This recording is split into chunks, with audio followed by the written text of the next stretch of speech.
you can compute C1 and C2, the intersection number.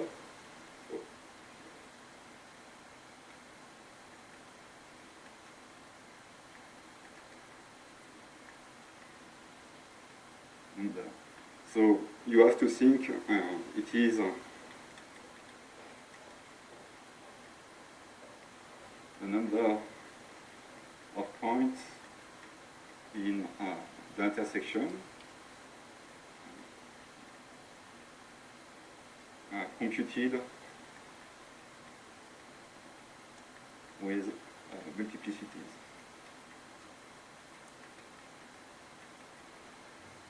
Okay, but in fact there is a generalization here. If you take C1 equals C2, that number is infinite, but anyway, you can compute C1 square exists.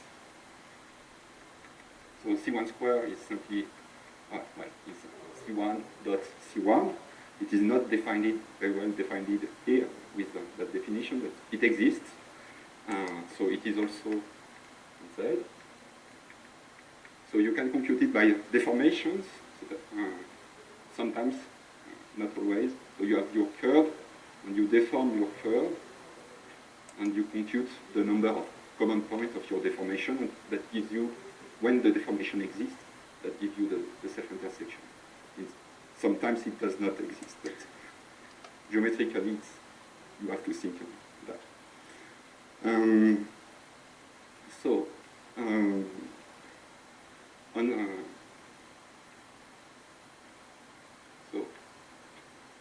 On surfaces,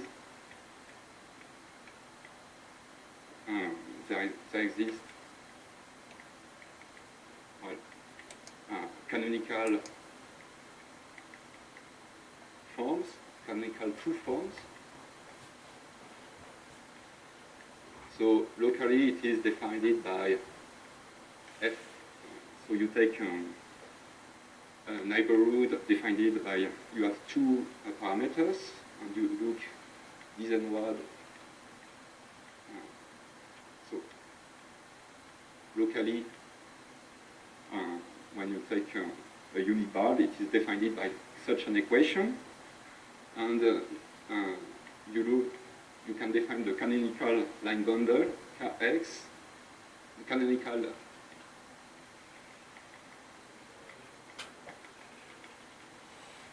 divisor. It is locally, it is the zero set of your f given here. So it is a curve in x, and you can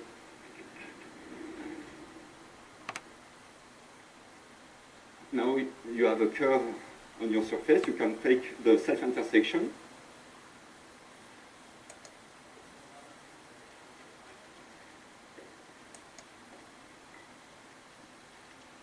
Sorry.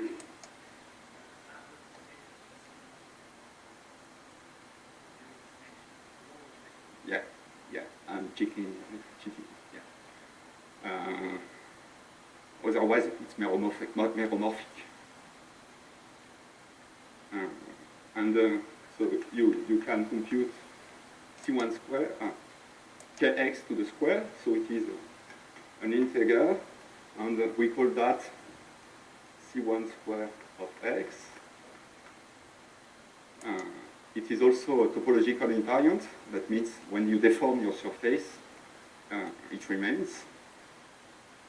And so as for the curves, there are cases.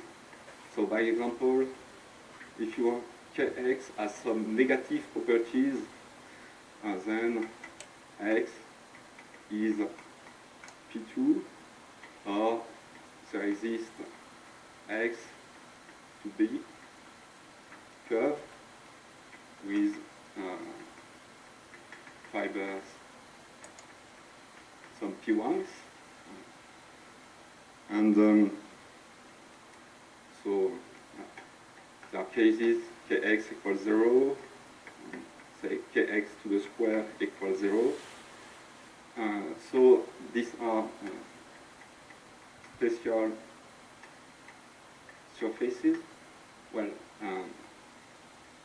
I don't say that we understand everything on that special surfaces, but we know which one, we know a lot about special surfaces.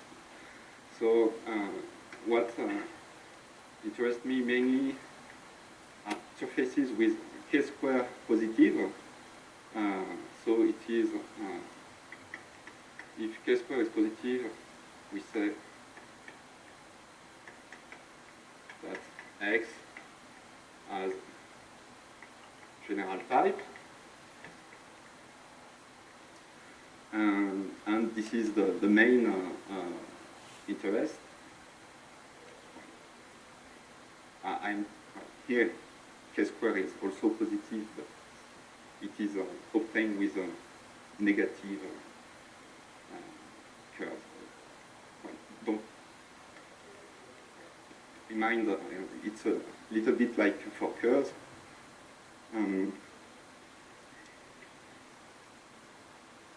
So I will speak mainly about surfaces of general type, and there are various restrictions. So there is a theorem by, say, Noether and Miyawka and Yao that gives you that some restriction. You take X of general type, and then you have the following restriction on the Chern numbers. So C1 square positive, C2 positive, so both are integers.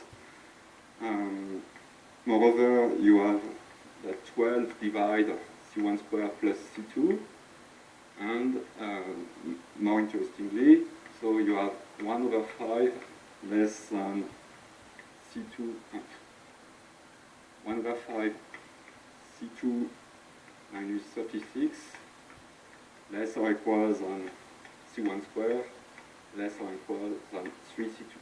So here it is Noether, and here it is Miyawka Yao. So this is an old inequality 1 century ago, and it was proven in 77. It's a very hard result.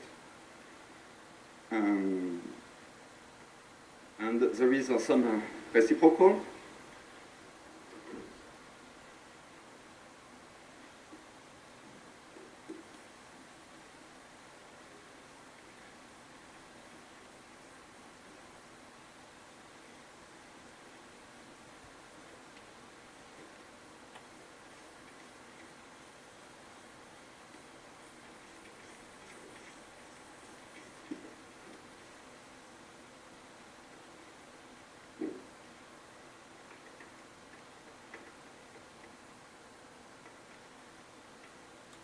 Which say, so it is a theorem, well, say it begins in the 70s, and it was finished in the 90s by Chen, Xiao,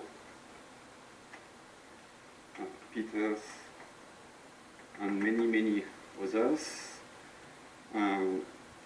It says that if you take a couple of positive integers, such that 12 divides A plus B, and so they satisfy the same inequalities than the one on the upper blackboard, A 3B, and moreover AB not on 140 lines parallel to the line A equal 3B,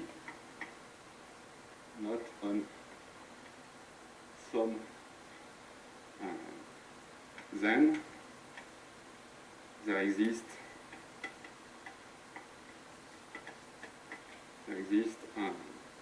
a surface X, so it is a reciprocal with C1 square of X equal A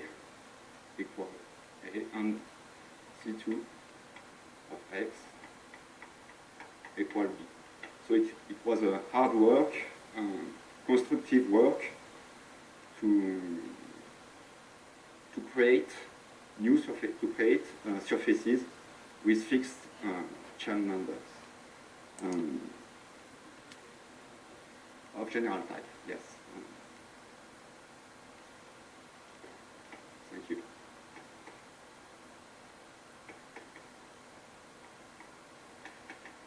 Yeah. Special type, it's understood.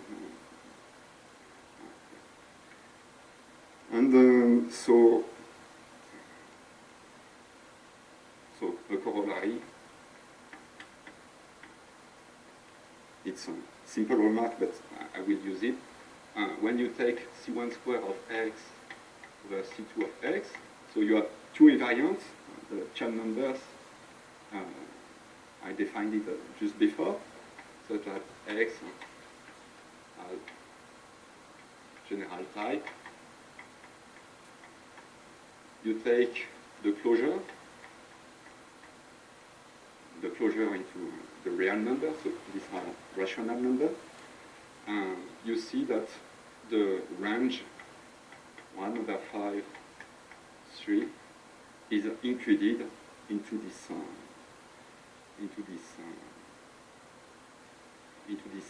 set, and this is the maximal range. This is maximal possible range, because here you have 1 over 5, which is that 1 over 5, and here you have 3 and 3. So this is the best possible inclusion. So that corollary is weaker, much weaker than this theorem. You will see why I am mentioning this corollary.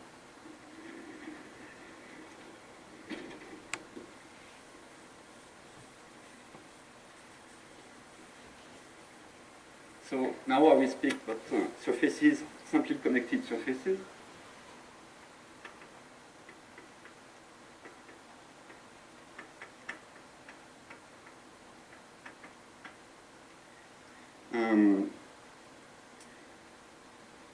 Okay, so simply connected surfaces is you have your surface, you draw some path with fixed point at the starting, and it is simply connected when you can retract your drawing into a point. Okay, so it is a topological property. So that means that the pi1, the fundamental group of your surface, is just 1. So the problem, it started, well, I said, same years than the classification of surfaces. So it is among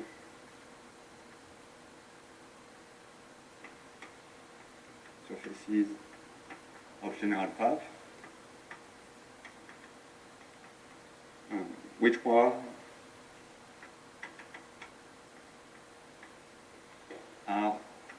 simply connected.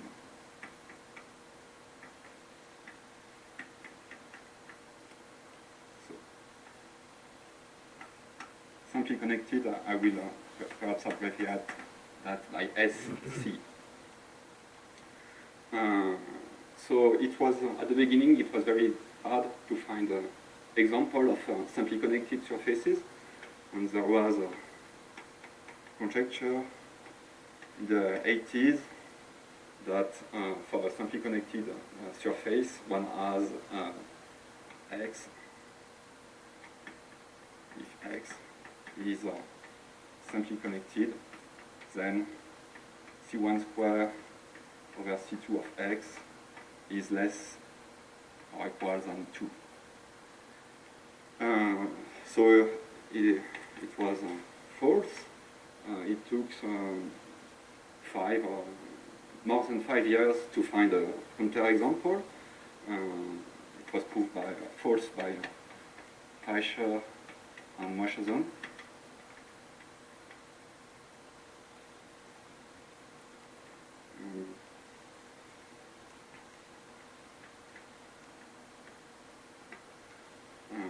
So Fleischer and Moshazon found out a counterexample, some counterexamples, and so let me define RSC as the set of C1 square of x over C2 of x, such that x has general type and is simply connected. So there are many people constructed surfaces that have general type and are simply connected, and the best result was theorem of Chen, Persson, and Xiao in the 96, which says that when you take the algebraic closure, not algebraic, the topological closure of these chain ratios, that closure contains the range 1 over 5 and 2.7. So the question, how to find, is it possible to find surfaces with chain ratios bigger than 2.7? And well, I just say that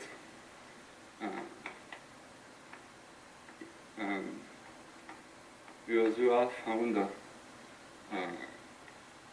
there exists x simply connected with C1 square over C2 equal to 2.73. It was in 2010.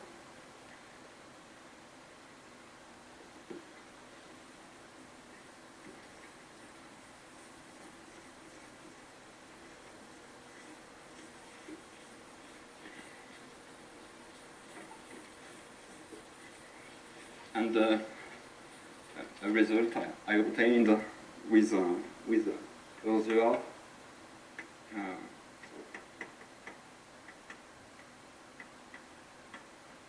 in 2004 is that the set of chain ratios of simply connected surfaces, you take the closure, contains the whole range 1 over 5, 3. And so the construction, in fact, it is made by so the cyclic coverings. So it is made. So you take some very special surfaces here. You know well. It's you can imagine that X is, it is not the plane, but it is very, it is birational to the plane. It's a technical fact. And we take some degree n-to-1 cover of the plane, branch over some particular curves, very particular curves. And we take that cover, we remove the singularities by smoothing, and we obtain these new simply connected surfaces. I just in that theorem. and it remains 5 minutes. Okay. So I wish to speak.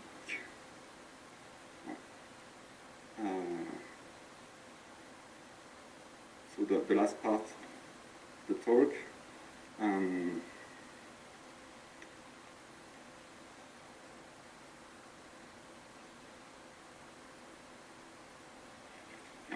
It's one page. I think it will be okay.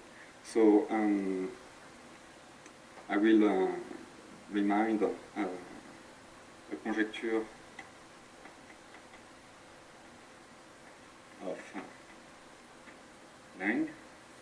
Let's say that let X be a surface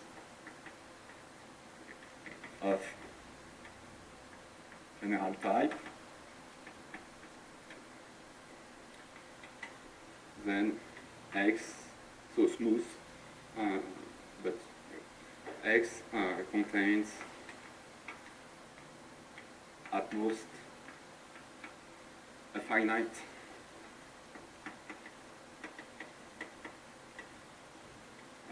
number of curves of special type. So that means curves of genus 0 or 1. So why this conjecture is very exciting for, well, both for the algebraic geometers and the number theorists, it is because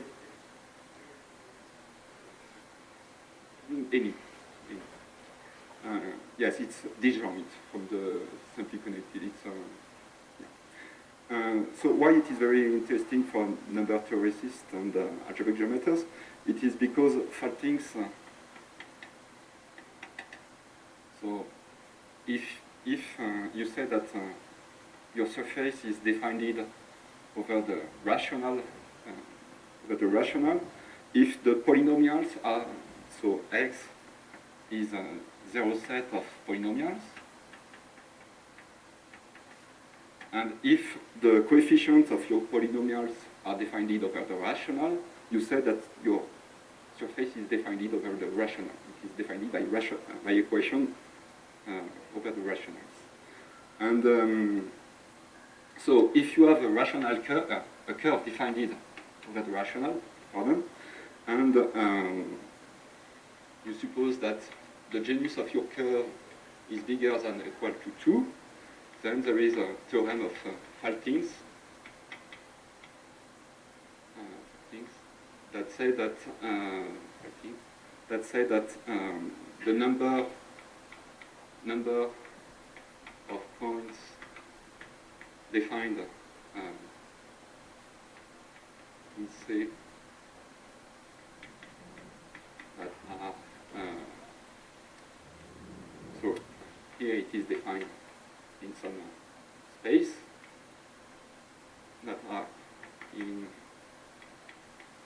PM of Q, so the number of rational solutions. Yes. You ask for all the coordinates to be rational. So faultings say that this number is finite. And in fact, it may happen for genus equal 1 or 0, there could be infinitely many solutions. So the link with the conjecture of Lang is that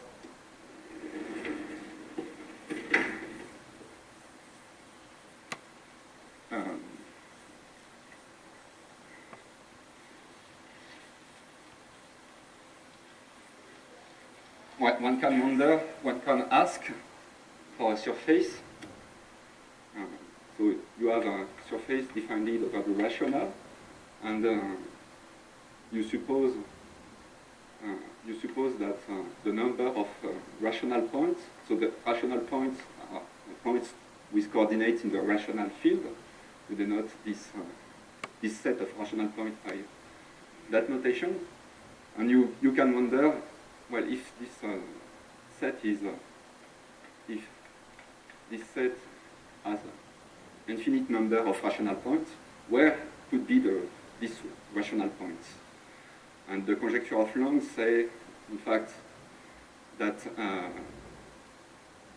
so it is the first part of conjecture of Lang, and the conjecture of Lang, the second part of the conjecture of Lang, say that all these, if the number of rational points is infinite, all these rational points are on this curve of genus 0 or 1.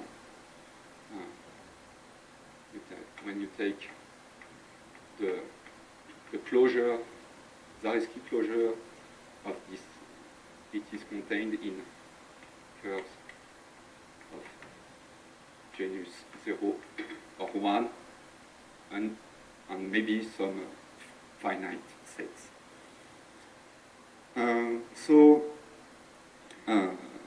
There is a result theorem.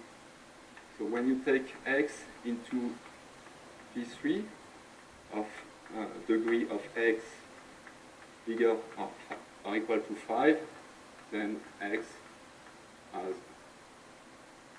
general type. And there is a result by de Meilly and Elgoul that say in 2007 that very generic hypersurface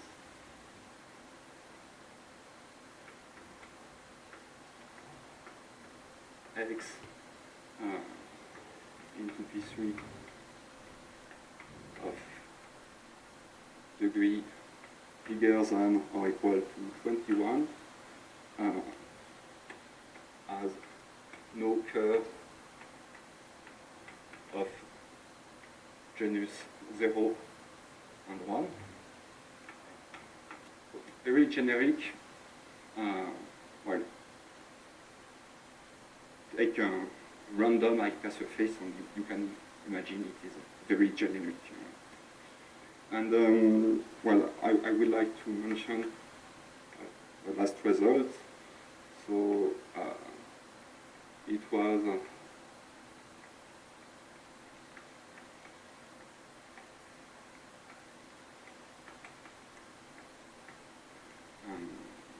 it is a result of Bogomolov and de Oliveira.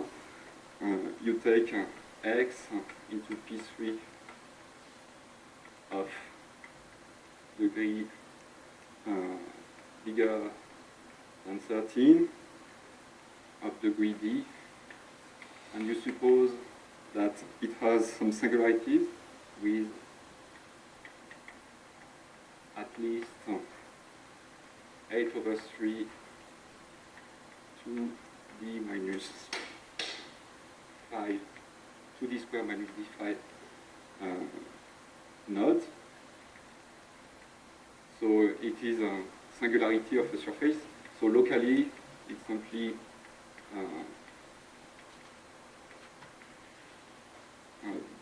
that equation is an equation of a singularity. And if your surface has at least that number of nodes, then one can prove then X contains at most a finite number of curves